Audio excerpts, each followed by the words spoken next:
Hey everyone, and welcome to Milk Your Music, where we deconstruct the why, or the decision making of the creative process. In today's video, we answer the question, when is it okay to rip off Black Sabbath? Stay tuned.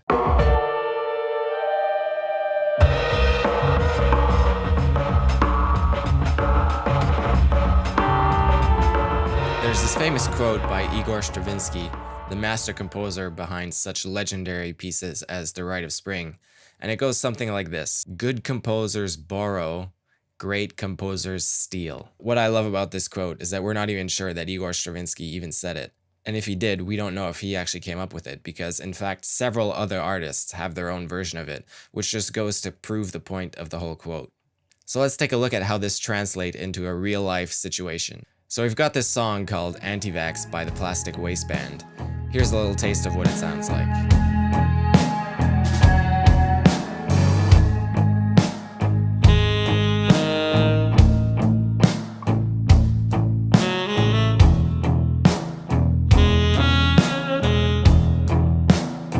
While tracking, we recorded 3 takes of a guitar solo and chose the best one to use in the final recording. As the production was coming together, we started to realize that we had an opportunity to steal from Black Sabbath in a totally legal way. Now, one thing that sticks out to me about Black Sabbath that I don't think I hear any other artists do is having 2 or 3 guitar solos going on at the same time. Some well-known examples of this, which you probably know, include War Pigs, Children of the Grave, and NIB. So we decided to try it out, and we found that we really liked it. Here's what we ended up with.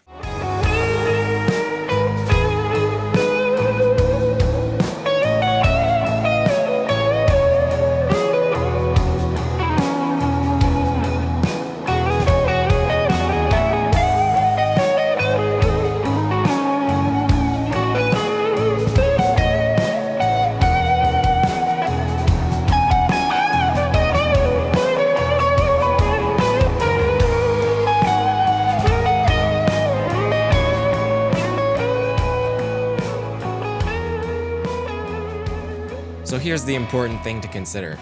Why does this work, and why does it not sound like an obvious ripoff? There are a few reasons. Number 1, how the idea is executed doesn't sound like Black Sabbath in any other way. The rest of the song doesn't sound like Black Sabbath. The riff doesn't sound like Black Sabbath. The solos that we use don't sound like Black Sabbath either. And the context of this song within the album is quite different too, because this is going to be found on primarily jazz album.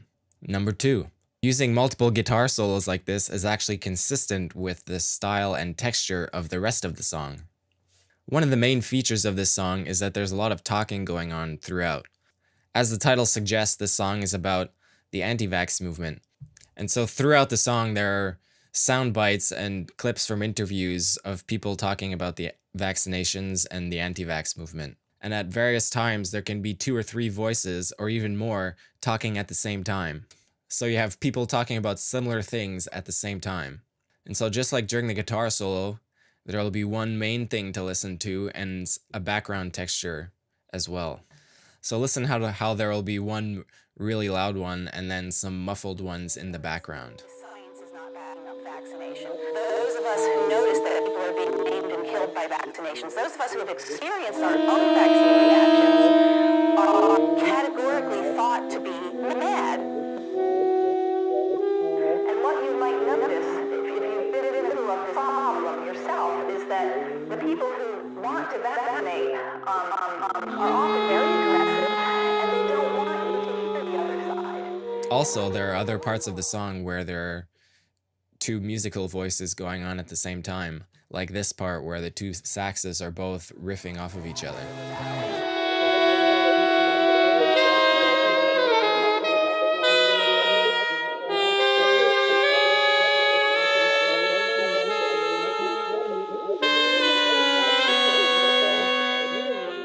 Number 3, having 2 or more instruments soloing at the same time actually occurs quite regularly in jazz. This is pretty self-explanatory, so I'll just leave some links in the description of examples that demonstrate this.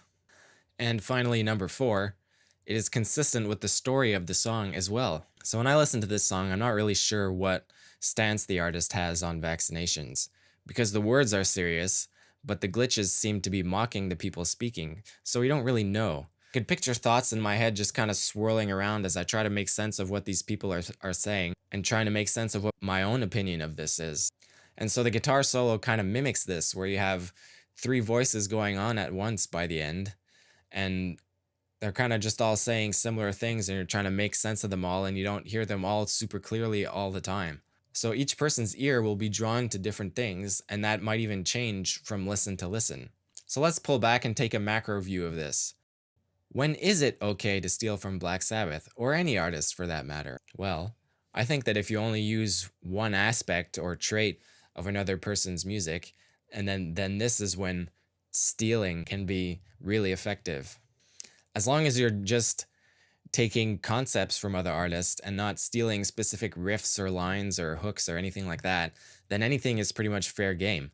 This is how music develops. This is how genres develop. That is even how genres seem to emerge out of nowhere, by taking inspiration from a multitude of sources and making them all your own. So if I had to offer a few tips on how to steal effectively, they would be this. Number one, steal on a macro level, not a micro level. So this is the difference between stealing concepts versus stealing specific ideas. So this would be the difference between stealing the idea of using multiple guitar solos versus having solos or riff that sound exactly like who you're copying. Number two, if you are leaning more towards stealing on the micro side, then make sure you're at least making it your own or better than the original. So you can steal something and use it in a different context, like in a different genre or with different instrumentation. And number three, make sure you have more of a reason to use this concept than the person that you're stealing it from. So obviously, Black Sabbath sounds sick when they do guitar solos like this. Now, I'm not knocking them at all because I love them and they're legendary. But beyond sounding cool, what purpose do these guitar solos actually serve?